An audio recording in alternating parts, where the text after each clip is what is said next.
ಏನು ಇಂಡಿಯಾದಲ್ಲಿ 22 ರಾಜ್ಯದ ಜನರಿಗೆ ಏನು ಸಮಸ್ಯೆ ಆಗಿದೆ, ಮಿನಿಸ್ಟ್ರಿ ಆಫ್ ಅಗ್ರಿಕಲ್ಚರ್ ಅಂಡರ್ ಇದೆ ಅಂತ ಕೊಂಡೇಳಿ ಅಂದರು.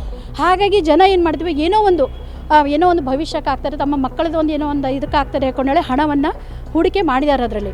ಆದರೆ ಇನ್ನೂವರೆಗೆ ಕಸ್ಟಮರ್ ಏನು ಮಾಡ್ತಾರೆ ಅಂತಂದರೆ ದಿನ ಬೆಳಗಾದರೆ ಮನೆ ಬಾಗಿಲಿಗೆ ಬರ್ತಾರೆ ಸರ್. ನಾವು ಎಲ್ಲೇ ದುಡ್ಡು ಕೊಡೋದ್ರಿ ಸರ್, ಎಲ್ಲ ಚಲೋ ಐತೆ ಅಂತೆಲ್ಲ ತುಂಬಿದ್ರಿ ಸರ್. ನಮ್ದೆಲ್ಲ ಭಾಳ ಹೆಣ್ಮಕ್ಳಿಗೆ ಭಾಳ ತ್ರಾಸಾಗೈತ್ರಿ ಸರ್. ಅಗದಿ ನಮ್ಮ ಜೀವನ ಅಂದ್ರೆ ಪೂರಾ ಸಾಯುವ ಸ್ಥಿತಿಗೆ ಬಂದಿತ್ತೈತ್ರಿ ಸರ್. ಈಗ ನೀ ಮಾಡಿದಿಲ್ಲ, ನೀ ಮಾನ ಮರ್ಯಾದೆ ತೆಗ್ದಿದ್ದಿ, ನಮ್ದ ನನ್ನ ಮನೆ ಬಿಟ್ಟು ಹೋಗತ್ತಿಲ್ಲ, ನಮ್ಮ ಮನ್ಯಾಗ ಅನ್ನೋ ಪರಿಸ್ಥಿತಿಯಾಗ ಅದೇನ್ರಿ ನಾ ಇವಾಗ. ನೋಡಿ ನಮ್ಮ ಲಾಭದಿಂದ ಎಷ್ಟು ಒಳ್ಳೆ ಸೀರೆ ಹುಟ್ಟಿದ್ದಾರೆ, ಈ ರೀತಿ ಸಹಿತ ನಾವು ಕೇಳಿದ್ದೇವೆ. ಹೆಂಗಾರ ಮಾಡಿ ದುಡ್ಡು ಕೊಡಿಸ್ರಿಪ್ಪ, ಕಸ್ಟಮರ್ ಸಾಕಾಗೋಯ್ತ್ರಿ ಸರ್ ನಮಗೆ. ದಿನ ಒಂದು ಹೇಳಿ ಜೀವನದ ನೆಮ್ಮದಿಯನ್ನೇ ಕಸಿದುಕೊಂಡ ಸಮೃದ್ಧಿ. ಭಾರತದಲ್ಲಿ ಒಂದಿಷ್ಟು ಮಹಿಳೆಯರು ಏನು ತಮ್ಮ ಜೀವನವನ್ನು ಸಮೃದ್ಧಿಯಾಗಿ ಇಟ್ಕೋಬೇಕು, ನಾವು ಒಂದಿಷ್ಟು ಹಣವನ್ನು ಕೂಡಿಡಬೇಕು, ಅದರಿಂದ ಮುಂದೆ ಭವಿಷ್ಯವನ್ನು ರೂಪಿಸ್ಕೊಳ್ಬೇಕು ಅಂತ ಸಮೃದ್ಧಿ ಜೀವನ ಕೋಆಪರೇಟಿವ್ ಸೊಸೈಟಿ ಹಾಗೂ ಸಮೃದ್ಧಿ ಜೀವನ ಏನು ಮಲ್ಟಿ ಪ್ರಾಡಕ್ಟ್ ಇಂಡಿಯಾ ಏನಿದೆ ಅಲ್ಲಿ ಒಂದಿಷ್ಟು ಹಣವನ್ನು ಹೂಡಿಕೆ ಮಾಡಿದ್ದಾರೆ.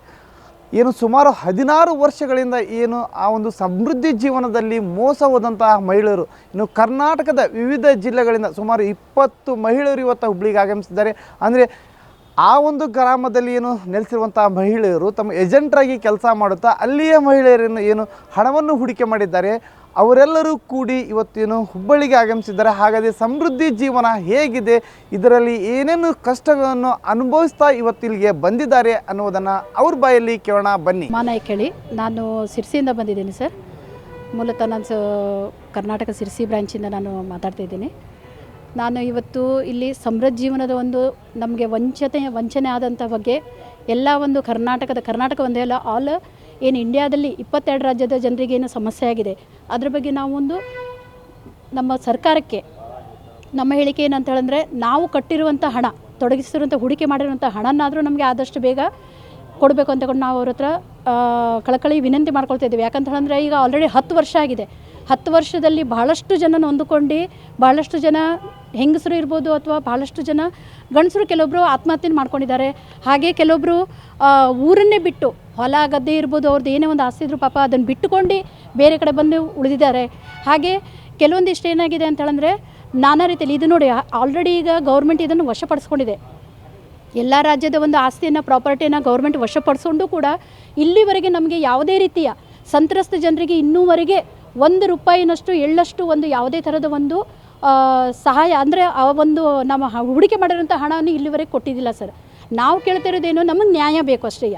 ನಾವು ಕಟ್ಟಿರುವಂಥ ಹಣ, ಯಾಕಂತ ಹೇಳಿದ್ರೆ ನಾವು ಫಸ್ಟು ಇದನ್ನು ಚಾಲನೆ ಕೊಡಬೇಕಾದ್ರೆ ಇದಕ್ಕೆ ಗೌರ್ಮೆಂಟೇ ಹೊಣೆಗಾರಿಕೆ. ಯಾಕಂತ ಹೇಳಿದ್ರೆ ಅದನ್ನು ಚಾಲನೆ ಕೊಡ್ತೀರಾ ಮಿನಿಸ್ಟ್ರಿ ಆಫ್ ಅಗ್ರಿಕಲ್ಚರ್ ಅಂಡರ್ ಅಂತ ಹೇಳಂತಾರೆ, Samruddha Jeevan multistate multipurpose cooperative society ministry of agriculture under ಇದೆ ಅಂತ ಕೊಂಡೇಳಿ ಅಂದರು.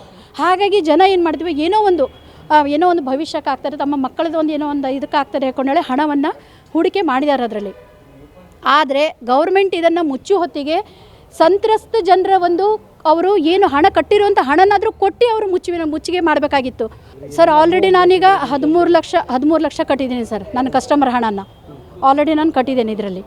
ಆದರೆ ಇನ್ನೂವರೆಗೆ ಕಸ್ಟಮರ್ ಏನು ಮಾಡ್ತಾರೆ ಅಂತಂದರೆ ದಿನ ಬೆಳಗಾದರೆ ಮನೆ ಬಾಗಿಲಿಗೆ ಬರ್ತಾರೆ ಸರ್. ಬಂದು ನಮಗೆ ಬೇಕಾಬಿಟ್ಟಿಗೆ ಬಾಯಿ ಬಂದೆ ನಾವು ನೋಡಿರಿ ಸರ್, ಅವರಿಗೆ ಕಟ್ಟಿದ ಹಣಕ್ಕೆ ರಿಸಿಪ್ಟ್ ಕೊಟ್ಟಿದ್ದೀವಿ, ಬಾಂಡನ್ನು ಕೂಡ ಕೊಟ್ಟಿದ್ದೀವಿ. ನಾವೇನಾದರೂ ಇಟ್ಕೊಂಡಿದ್ದೇವೆ, ಏನೋ ಒಂದು ಕಮಿಷನ್ ತೊಗೊಂಡಿದ್ದೇವೆ ಅಷ್ಟೇ. ಆ ಕಮಿಷನ್ನಿಗೋಸ್ಕರ ಈಗ ಏನಾಗ್ತಾಯಿದೆ ನಮಗೆ ಏನಂತ ಹೇಳಿದ್ರೆ, ನಮ್ಮನ್ನು ಈಗ ನಮ್ಮ ಬಲಿಪಶುಗಳು ನಾವು ಹಾಕ್ತಾಯಿದ್ದೀವಿ ಸರ್ ಇಲ್ಲಿ. ಹಾಗೆ ಎಷ್ಟೋ ಜನ ಇದ್ದಾರೆ ಸರ್ ಈ ರೀತಿಯ, ನಮ್ಮನ್ನು ನ್ಯಾಯ ಬೇಕು ಅಷ್ಟೇ.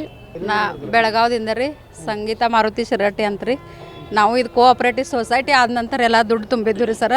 ಎಲ್ಲ ನಾವು 100 ಮಂದಿ ಕಡೆಯಿಂದ ತುಂಬಿದ್ದೇನೆ ರೀ. ಒಂದು 15 ಲಕ್ಷ ರೂಪಾಯಿ ಐತ್ರಿ ಸರ್ ನಂದು ಭೀ. ಆದ್ರೆ ಎಲ್ಲ ಅವ್ರ ದಿವಸ ನಮ್ಮ ಮನೆಗೆ ಬರ್ತಾರೆ ಸರ್. ಈಗ 10 ವರ್ಷ ಆಯ್ತು, ನಮಗೆಲ್ಲ ಕಡೆ ನ್ಯಾಯ ಬೇಕು ರೀ ಸರ್. ಅವ್ರು ನೀವು ದುಡ್ಡು ಕಟ್ಟಿದೆಲ್ಲ ಕೊಡ್ರಿ ಅಂತಾರೆ ಸರ್. ನಾವು ಎಲ್ಲೇ ದುಡ್ಡು ಕೊಡೋದ್ರಿ ಸರ್, ಎಲ್ಲ ಚಲೋ ಐತೆ ಅಂತೆಲ್ಲ ತುಂಬಿದ್ವಿ ರೀ ಸರ್. ನಮ್ದೆಲ್ಲ ಭಾಳ ಹೆಣ್ಮಕ್ಳಿಗೆ ಭಾಳ ತ್ರಾಸಾಗೈತ್ರಿ ಸರ್. ಗೌರ್ಮೆಂಟ್ ಆದಷ್ಟು ಬೇಗ ನಮ್ದೆಲ್ಲ ದುಡ್ಡು ಕೊಡಿಸೋ ಹಂಗೆ ಮಾಡ್ಬೇಕು ಸರ್. ಅದನ್ನ ನಾ ಕೇಳ್ಕೊತೇನೆ ಸರ್. ಈಗ ಎಲ್ಲಿ ಕರೀತಾರಲ್ಲಿ ಎಲ್ಲ ಕಡೆ ಹೊಂಟಿದೇವ್ರಿ ಸರ್. ನಾವು ಭಾಳ ಹೋರಾಟ ಮಾಡೋದೇವು, ಆದರೆ ನಮ್ಗೆ ಎಲ್ಲೂ ಗೌರ್ಮೆಂಟ್ ಕಡೆಯಿಂದ ಯಾರು ಕಡೆಯಿಂದ ನಮ್ಗೆ ಏನೂ ಸ್ಪಂದನ ಸಿಕ್ಕಿಲ್ಲ ರೀ ಸರ್. ಹಾಂ ರೀ ಸರ್, ಎಲ್ಲೂ ಹೊರಗೆ ಹೋದ್ರೂ ಎಲ್ಲ ಅದ್ಯಾಗನು ಎಲ್ಲ ಕಸ್ಟಮರ್ ಭೇಟಿ ಆಗ್ತಾರೆ, ಎಲ್ಲ ಕೇಳ್ತಾರೆ ರೀ ಸರ್. ಈಗ 10 ವರ್ಷ ಆತ್ರಿ ಸರ್, ನಾವು ಅದ್ರ ಒಳಗೆ ನೊಂದ್ರಿ. ಅದಕ್ಕೆ ಆಗಷ್ಟು ಬೇಗ ನಮ್ಮ ದುಡ್ಡು ಬಂದು ನಾವು ಏನು ತುಂಬಿದೇವ್ರಲ್ಲ ಅಷ್ಟು ದುಡ್ಡು ಬಂದ್ರೆ ಸಾಕ್ರಿ ಸರ್ ನಮ್ಗೆ. ಅಗದಿ ನಮ್ಮ ಜೀವನ ಅಂದ್ರೆ ಪೂರಾ ಸಾಯುವ ಸ್ಥಿತಿಗೆ ಬಂದಿತ್ತೈತ್ರಿ ಸರ್ ಈಗ. ಅದಕ್ಕೆ ಆದಷ್ಟು ಬೇಗ ನಮ್ಗೆ ನ್ಯಾಯ ಕೊಡಿಸ್ರಿ ಸರ್. ನನ್ನ ಕೆಳಗೆ 50 ಜನ IM ಅದಾರ ರೀ, 200 ಜನ ನನ್ನ ಕಸ್ಟಮರ್ ಅದಾರ ರೀ. ಮನೆಗೆ ಡೈಲಿ 3 ರಿಂದ 4 ಕಸ್ಟಮರ್ ಡೈಲಿ ನನ್ನ ಮನೆಗೆ ಬರತ್ತಾರ ರೀ. ಏನು ಮನ್ಯಾಗಲ್ರಿ ಕಣ್ಣೀರು ಇವತ್ತು ಕಣ್ಣೀರು ಒಳಗೆ ಕೈ ತೊಳತೇನ ರೀ ಊಟ ಮಾಡ್ಬೇಕಾದ್ರೆ ತಟ್ಟೆ ಒಳಗೆ ಕಣ್ಣೀರು ಬಿದ್ದಾರಿ ಊಟ್ರಿ ನೀ ಮಾಡಿದಿಲ್ಲ ನೀ ಮಾನ ಮರ್ಯಾದೆ ತೆಗ್ದಿದಿ ನಮ್ದು ನಾನು ಮನೆ ಬಿಟ್ಟು ಹೋಗತ್ತಿಲ್ಲ ನಮ್ಮ ಮನ್ಯಾಗ ಅನ್ನೋ ಪರಿಸ್ಥಿತಿಯಾಗ ಅದೇನ್ರಿ ನಾ ಇವಾಗ ಏನು ಮಾಡ್ಬೇಕು ಅನ್ನೋದು ಗೊತ್ತಿಲ್ಲ ರೀ ಸರ ನಾ ಕಳ್ಕಳಿಯಿಂದ ಕೇಳ್ಕೊರೋದು ಏನು ರೀ ಸರ್ಕಾರಿ ಕಡೆ ನಮ್ಗೆ ಕಸ್ಟಮರ್ ದುಡ್ಡು ಕೊಡಿಸ್ರಿ ಯಾಕಂದ್ರೆ ಕಸ್ಟಮರ್ದಿಂದ ನಮ್ಗೆ ಭಾಳ ಟಾರ್ಚರ್ ಭಾಳ ಹಿಂಸೆ ಆಗೈತೆ ರೀ ಯಾಕಂದ್ರೆ ತಡ್ಕೊರೋ ಶಕ್ತಿ ನಮ್ಗೆ ಆಗನಿಲ್ಲ ರೀ ಅಷ್ಟು ಇವತ್ತು 10 ವರ್ಷ ತಡ್ಕೊಂಡಿವ್ರಿ ನಾವು ಸರ್ ಏನು ಹೇಳಿದ್ರಿ ಸರ್ ಇವಾಗ ನೋಡ್ರಿ ನಾನು ಕಂಪ್ಲೀಟೂ ಆಗೈತೆ ರೀ ಸರ್ ಆಲ್ಮೋಸ್ಟ್ ನನ್ನ ಕಸ್ಟಮರ್ ನನ್ನ ಮೇಲೆ ಕಂಪ್ಲೀಟು ಮಾಡಿರಿ ನೀವು ಕಂಪ್ಲೀಟ್ ಮಾಡಿದ್ರು ಏನೂ ಮಾಡೋಕ್ಕಾಗಂಗಿಲ್ಲ ನಂಗೆ ಯಾವಾಗ ದುಡ್ಡು ಬರ್ತೈತೆ ಯಾವಾಗ ಕೊಡೋಕೆ ಈಗ ನನ್ನ ಕಡೆ ಕೊಡೋ ಅಷ್ಟು ನನ್ನ ಕಡೆ ತಾಕತ್ತಿಲ್ಲ ಅಯ್ಯೋ ಸರ್ ಯಜಮಾನ್ರಿ ಅಲ್ರಿ ಸರ್ ಒಂದು ಮದ್ವೆಗೆ ಹೋಗಂಗಿಲ್ಲ ರೀ ಬಂದು ಬೆಳಗ್ರಿ ಎಲ್ಲ ನಮ್ಮ ರಿಲೇಷನ್ನ ಒಂದು ಓಣಿ ಒಳಗೆ ಸಕಟ್ಟು ಹಾದು ಹೋಗಂಗಿಲ್ಲ ರೀ ನಾ ಅಷ್ಟು ಕೆಟ್ಟ ನನ್ನ ಪರಿಸ್ಥಿತಿ ಆಗೈತೆ ರೀ ಎಲ್ಲರಿಗೂ ಗೊತ್ತು ರೀ ಇಲ್ಲಿ ಅದಾರಲ್ಲ ರೀ ಇಷ್ಟು ಜನಕ್ಕೆ ನನ್ನ ಕಣ್ಣೀರು ಏನು ಅನ್ನೋದು ಎಲ್ಲರಿಗೂ ಗೊತ್ತೈತೆ ರೀ ಸರ್ ಅಷ್ಟು ಕಣ್ಣೀರು ಅಂದ್ರೆ ಏನು ನನ್ನ ಕಸ್ಟಮರ್ ನೋಡ್ರಿ ಏನು ನೀನು ದುಡ್ಡು ಕೊಡು ಆಮೇಲೆ ನಮಗೆ ಮಾತಾಡಿ ನಮ್ಮ ಹರಾಮಿ ದುಡ್ಡಲ್ಲ ನಾನು ನಿಮ್ಮ ಕಡೆ ಕಷ್ಟಪಟ್ಟು ದುಡ್ಡು ತುಂಬಿದೆ ಬೈತಾರೆ ಸರ್ ಒಂದು ಥರ ಬೇಯಂಗಿಲ್ಲ ರೀ ಅವ್ರು ಬೇಗ ಓಣ್ಯಾಗಿನ ಮಂದಿ ನಿಂತು ನೋಡ್ತಾರೆ ಆ ಥರ ಬೇಯ್ತಾರೆ ಸರ್ ಜನ ಅಷ್ಟು ಬೇದ್ರೂ ಸರ್ ಬೇಸ್ಕೊಂಡು ಕಸಿದ ನಾವು ಬದುಕಿದೇವಂದ್ರೆ ಏನಾದರೂ ಮಾಡಿ ನಾವು ಜನರ ಕಡೆ ದುಡ್ಡು ತುಂಬಿಸ್ಕೊಂಡೇವಲ್ಲ ಆ ದುಡ್ಡು ನಾವು ಅವ್ರಿಗೆ ಏನಾರು ಮಾಡಿ ವಾಪಸ್ ಕೊಟ್ಟು ಕಸಿಂದ ಅಲ್ಲಿಂದ ಮುಕ್ತಿ ಸಿಗ್ಬೇಕನ್ನೋಗೋಸ್ಕರ ನಾವು ಹೋರಾಡತ್ತೇವ್ರಿ ಸರ್ ಎಲ್ಲ ನಮ್ಗೆ ನ್ಯಾಯ ಸಿಗ್ಬೇಕಂತ ಕೇಳ್ಕೊತೇನೆ ಸರ್ ಕರ್ನಾಟಕದಿಂದ ನಮ್ಮ ಕೇವಲ ಕರ್ನಾಟಕದಲ್ಲ ಸರ್ ಎಲ್ಲ ರಾಜ್ಯ ಜನಗಳಿಗೂ ಆಯ್ತು ರೀ ಸರ್ ಎಲ್ಲರಿಗೂ ಕಷ್ಟನೇ ಇದೆ ರೀ ಸರ್ ಪ್ರತಿಯೊಬ್ಬರು ಅತ್ತೆ ಹೇಳ್ಬೋದು ರೀ ಒಬ್ಬೊಬ್ರು ಅಳೋದಿಲ್ಲ ಸರ್ ಸ್ಟ್ರಾಂಗ್ ಆಗಿನೂ ಹೋರಾಟಕ್ಕೆ ನಿಲ್ತಾರೆ ಸರ್ ಕೆಲವೊಬ್ರು ಹಣನ ಇಲ್ಲೆಲ್ಲ ಹೋಗಿದ್ರಿಂದ ಎಲ್ಲ ಎಷ್ಟೋ ಜನ ಊರ್ಲಿ ಹಾಕೊಂಡು ಸತ್ತಾರೆ ರೀ ಮನೆ ಬಿಟ್ಟು ಬಂದಾರ ಮದುವೆ ಆಗಿರೋ ಮಕ್ಕಳು ಸಹ ಅವರು ಸಹ ಬಂದು ಮನೇಲಿ ಕೂತ್ಕೊಂಡಾರೆ ಯಾಕೆ ಅವ್ರದ್ದು ಸಹ ನಮ್ಗೆ ಇಲ್ಲೇನೋ ಕಮಿಷನ್ ಸಿಗ್ತೈತೆ ಅಂತ ಅವ್ರದ್ದು ಅಂತ ಎಲ್ಲ ಮನೆ ಒಳಗೆ ರಿಲೇಟಿವ್ರದ್ದು ನಾವು ಪಾಲಿಸಿ ಹಾಕೊಂಡು ಕುಂತು ಇವಾಗ ರಿಲೇಟಿವ್ರ ಕಡೆಯಿಂದ ಮನೆಯವ್ರ ಕಡೆಯಿಂದ ಇಷ್ಟು ಹಂಗಿನ ಕೂಳನ್ನು ತಿನ್ಕೋತ ನಾವು ಬದುಕ್ತೇವೆ ಅಂದ್ರೆ ಸರ್ ನರಕ ಯಾತನೆ ಅನ್ಭವಿಸ್ತೀವಿ ಸರ್ ಒಂದ ಮಾತನ್ನ ಹೇಳ್ಬೇಕಂದ್ರೆ ನರಕ ಯಾತನೆ ರೀ ಈ ಸರ್ಕಾರಕ್ಕೆ ನಾ ಇಷ್ಟ ರಿಕ್ವೆಸ್ಟ್ ಮಾಡ್ಕೊಳ್ಳೋದು ಸರ್ ನೀವು ಹಣ ಕಟ್ಟಿಸ್ಕೊಳ್ಳೋಕೆ ಹೆಂಗೆ ನೀವು ಬ್ರಾಂಚನ್ನು ಓಪನ್ ಮಾಡೋಕೆ ಆದೇಶ ಕೊಟ್ಟಿರ್ತೀರಲ್ಲ ಅದೇ ರೀತಿ ಬಡವರ ಹಣನ ವಾಪಸ್ ಕೊಡಿಸಿ ಅಂತ ಹೇಳ್ರಿ ಸರ್ ನಾವು ಶಿಗ್ಗಾಂವದಿಂದ ಸರ್ ಹುಬ್ಬಳ್ಳಿ ಹಾವೇರಿ ಡಿಸ್ಟಿಕ್ ರೀ ಶಿಗ್ಗಾಂವ್ ತಾಲೂಕು ಸರ್ ನನ್ನ ಪರಿವಾರದವ್ರು ಇವತ್ತು ನನಗೆ ಬೈಯೋದು ನೀನು ದೊಡ್ಡ ಸ್ಥಾನ ಮಾಡಿದಿ ಅಲ್ಲಿ ಹಾಕಿದಿ ಇಲ್ಲಿ ಹಾಕಿದಿ ಇದೇ ದುಡ್ಡು ನಾನು ಬ್ಯಾಂಕ್ನಲ್ಲಿ ಇಟ್ಟಿದ್ರೆ ಡಬಲ್ ಬರ್ತಿತ್ತಲ್ಲ ಅದನ್ನು ಬಿಟ್ಟು 10 ವರ್ಷದಿಂದ ಅಲ್ಲಿ ಇಲ್ಲಿ ಅಂತ ಮೀಟಿಂಗಿಗೆ ಹೋಗ್ತೀವಿ ಎಲ್ಲಿ ಮೀಟಿಂಗ್ ಇದ್ರೂ ಹೋಗ್ತೇವೆ ಸರ್ ನಾವು ಸಿರ್ಸಿ ಒಳಗೆ ಮೀಟಿಂಗ್ ಆದಾಗೂ ಹೋಗಿವಿ ಸರ್ ನಾಗ್ಪುರದ ಮಠ ನಾವು ಹೋರಾಟಕ್ಕೆ ಹೋಗಿವಿ ಪ್ರತಿಯೊಂದು ರಾಜ್ಯದಿಂದ ಬೇರೆ ರಾಜ್ಯಕ್ಕೆ ಬಾ ಅಂತ ಹೇಳಿದ್ರು ಸಹ ನಾವು ಹೋರಾಟಕ್ಕೆ ಹೋಗಿದ್ದೇವೆ ಸರ್ ಕೈಲಿಂದ ದುಡ್ಡು ಖರ್ಚು ಮಾಡಿ ನಮ್ಮ ಸಮಯ ತೆಗೆದು ನಮ್ಮ ದುಡಿಮೆನ ಬಿಟ್ಟು ನಾವು ಇವತ್ತು ದುಡಿದ್ರೆ ನಮ್ಮ ಮನೆ ನಡೆಯೋದು ಸರ್ ನಾನು ಟೈಲರಿಂಗ್ ಕೆಲಸ ಮಾಡ್ತೇನೆ ರೀ ಸರ್ ನಮ್ಮ ಕೆಲಸ ಕಾರ್ಯಗಳು ನಮ್ಮ ಜವಾಬ್ದಾರಿನೆಲ್ಲ ಬದಿಗಿಟ್ಟು ಈ ಹೋರಾಟಕ್ಕಂತ ನಾವು ಬಂದಾಗ ನೋಡಿರಿ ಸರ್ ಇಷ್ಟು ಜನ ಅದಾರೆ ಹೆಣ್ಮಕ್ಳು ಕಾಣಿಸ್ತಿದ್ದಾರೆ ಸರ್ ನಿಮ್ಮ ಮುಂದೆ ಪ್ರತ್ಯೇಕವಾಗಿರೋಂಥ ಸಾಕ್ಷಿ ರೀ ಸರ್ ಈ ಸಾಕ್ಷಿಗಿಂತ ಮತ್ತು ಬೇರೆ ಸಾಕ್ಷಿ ಯಾವುದು ಬೇಡ ಇದು ಕೇವಲ ನಮ್ಮ ಕರ್ನಾಟಕದ ನೋವು ಅಲ್ಲ ಸರ್ ಪ್ರತಿಯೊಂದು ರಾಜ್ಯದ ನೋವು ಎಲ್ಲರಿಗೂ ನ್ಯಾಯ ಸಿಗಬೇಕು ಆದಷ್ಟು ಬೇಗ ಮೆಚೂರಿಟಿ ಅಂತೂ ಹಾಳಾಗಿ ಹೋಗೈತಿ ಸರ್ ಬೇಡ ನಾವು ತುಂಬಿರೋ ಅಮೌಂಟನ್ನಾದರೂ ಹಣನಾದರೂ ಕೊಡಿಸಿ ಅಂತ ನಿಮ್ಮಲ್ಲಿ ಕಳಕಳಿಯಾಗಿ ಕೇಳ್ಕೊತೇನೆ ರೀ ಸರ್ ಥ್ಯಾಂಕ್ ಯು ರೀ ಸರ್ ಮಾಡ್ತಾ ಇದ್ದಿದ್ದೇನೆ ಕೆಲವರಿಗೆ ಸ್ವಲ್ಪ ಹಣ ಕೊಟ್ಟಿದ್ದೇನೆ ಅದರಲ್ಲಿ ಬಂದ ಪಗಾರಿನಲ್ಲಿ ನಮ್ಮ ಯಜಮಾನರು ಈ ರೀತಿಯಲ್ಲಿ ಏಜೆಂಟರಾಗಿದ್ದಾರೆ ಅವರು ಸಹ ತೀರ್ಕೊಂಡ್ರು ಆಯತೆಯಲ್ಲಿ ನಮಗೀಗ ಬಹಳ ಕಷ್ಟ ಇದೆ ನಮ್ಮ ಮಕ್ಕಳು ನಮ್ಮ ಸಾಲ ತೀರಿಸಲಿಕ್ಕೆ ತಯಾರಿಲ್ಲ ಅದಕ್ಕಾಗಿ ನಮಗೆ ನಾನು ಮಾಡಿದ ಹೂಡಿಕೆ ಇಷ್ಟು ಕೊಟ್ಟಿದ್ದೇನೆ ಅಷ್ಟು ನಮಗೆ ಸಿಕ್ಕಿದ್ರೆ ಸಾಕು ಅಷ್ಟಾಗಿ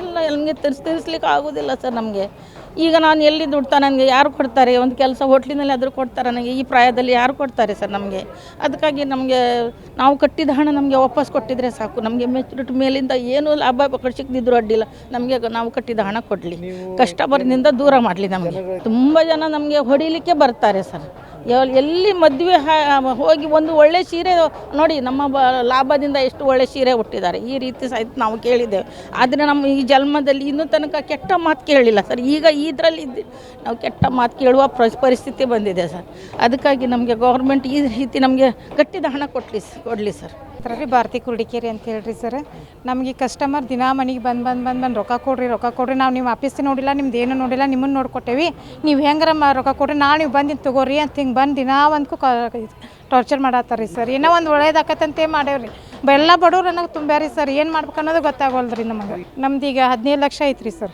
ದಿನ ಬರ್ತಾರೆ ರೀ ಮನೆಗೆ ರೀ ಏನಾತ್ರಿ ದಿನ ಫೋನ್ ಮಾಡಿ ನಮ್ಮ ಮನೆಯವರು ಈಗ ಒಂದು ವರ್ಷದ ಹಿಂದೆ ಎಲ್ಲ ಹೊರಗೆ ಹಾಕಿದ್ರಿ ನಮ್ಮನ್ನು ಏನು ಮಾಡೋದ್ರಿ ನಾವು ಮತ್ತು ಕೈಕಾಲು ಹಿಡ್ಕೊಂಡು ಬಂದೇವ್ರಿ ಮನೆಯೊಳಗೆ ಎಲ್ಲ ಸಣ್ಣ ಮಕ್ಕಳು ರೀ ಎಲ್ಲ ಸಾಕಾಗಿ ಹೋಗೈತ್ರಿ ಸರ್ ಏನು ಮಾಡ್ಬೇಕು ಅನ್ನೋದು ಗೊತ್ತಾಗೋಲ್ರಿ ನಮಗೆ ಹೆಂಗಾರ ಮಾಡಿ ದುಡ್ಡು ಕೊಡಿಸ್ರಿ ಕಸ್ಟಮರ್ ಸಾಕಾಗಿ ಹೋಯ್ತ್ರಿ ಸರ್ ನಮಗೆ ದಿನ ಒಂದು ಹೇಳಿ ಭಟ್ಕಳದಿಂದ ಬಂದಿದ್ದೇನೆ ನಾವು ಹಾಕಿದ್ದು ಸರ್ ನಾವು 19 ಲಕ್ಷ ಹಾಕಿದ್ದೇವೆ ಖಾಲಿ ಹಾಕಿದ್ದು ನಾವು ದುಡ್ಡು ಆಮೇಲೆ ಬಡವರದ್ದೇ ಹಾಕಿದ್ದು ಸರ್ ನಾವು ಏನೋ ನಮಗೆ ಏನಾದರೂ ಹಿಂದೆ ಆಗಬೇಕಂತ ನಾವು ಹಾಕಿದ್ದು ಸರ್ ಈಗ ಈಗ ನಾವು ಹಾಕಿದ್ದ ಜನ ಎಲ್ಲ ನಮಗೆ ಕೇಳ್ತಾ ಇರ್ತಾರೆ, ಮನೆ ಹತ್ರ ಬರ್ತಾರೆ ಸರ್, ಟಾರ್ಚರ್ ಕೊಡ್ತಾರೆ. ನಮ್ಮ ಮನೆಯಲ್ಲಿ ಯಾರು ದುಡಿಯೋರಿಲ್ಲ, ಒಂದೇ ಜನ ಇದ್ದಾರೆ ದುಡಿಯೋರು, ಮತ್ತು ನಾವು ಮನೆ ಕೆಲಸನೇ ಮಾಡೋದು. ಆಮೇಲೆ ಅವರು ಬಂದ ಮೇಲೆ ನಮಗೆ ತ್ರಾಸ ಆಗ್ತದೆ ಅಲ್ಲ ಸರ್. ಮತ್ತು ನನಗೆ ಟಾರ್ಚರ್ ಮಾಡಿ ನನ್ನ ತಲೆದು ಪ್ರಾಬ್ಲಮ್ಸ್ ಆಗಿತ್ತು ಸರ್. ನಾ 2-3 ವರ್ಷ ಟ್ರೀಟ್ಮೆಂಟ್ ತಗೊಂಡಿದ್ದೆ ಸರ್. ನಾವು ಗೌರ್ಮೆಂಟಿಗೆ ಹೇಳುವುದಷ್ಟೇ ಇಷ್ಟೇ, ನಮಗೆ ಬೇಗ ನಮ್ಮ ದುಡ್ಡು, ನಾವು ಹಾಕಿದ ದುಡ್ಡು ಕೊಡಿ ಅಂತ ಹೇಳುವುದಷ್ಟೇ. ನನ್ನ ಹೆಸರು ಲತಾ ಅಂತ. ನಾವು ಚಿತ್ರದುರ್ಗದಿಂದ ಬಂದಿದ್ದೀವಿ. ಇದರಲ್ಲಿ ಸಮೃದ್ಧ ಜೀವನ್ ಮಲ್ಟಿಪರ್ಪಸ್ ಕೋಆಪರೇಟಿವ್ ಸೊಸೈಟಿಯಲ್ಲಿ ನಾವು ಕೂಡ ಹೂಡಿಕೆ ಮಾಡಿದ್ದೀವಿ. ಅದರಲ್ಲಿ ನಮ್ಮದು 4 ಲಕ್ಷ ಇದೆ ಸರ್. ಅದರಲ್ಲಿ ಎಷ್ಟೊಂದು ನಮಗೆ ಚೆಕ್ ಆವಾಗ ಕೊಟ್ಟರು, ಅದು ಚೆಕ್ಕಲ್ಲಿ ಅದು ಏನು ಅದರಿಂದ ಉಪಯೋಗ ಆಗಿಲ್ಲ. ಅದು ಎಲ್ಲೂ ಹೋದ್ರೂ ನಮಗೆ ನಮ್ಮ ಅಮೌಂಟ್ ಆದರೂ ಕೊಡ್ರಿ, ನಮ್ಮ ಅಮೌಂಟು ನಮಗೆ ಕೊಡ್ರಿ ಅಂತ ಕೇಳ್ತಾರೆ. ಎಲ್ಲ ಒಂಥರ ಕೀಳಾಗಿ ನೋಡ್ತಾರೆ, ಎಲ್ಲೂ ಹೋಗೋಕ್ಕೆ ಬರಲ್ಲ, ಆ ಪರಿಸ್ಥಿತಿ ಬಂದಿದೆ ಸರ್ ಇವಾಗ. ಅದಕ್ಕೆ ನಾವು ಕಟ್ಟಿರೋ ಅಮೌಂಟ್ ಆದರೂ ನಮಗೆ ಕೊಡಿಸಿ ಅಂತ ನಾವು ಕೇಳ್ಕೊಳ್ತಾ ಇದ್ದೀವಿ ಸರ್.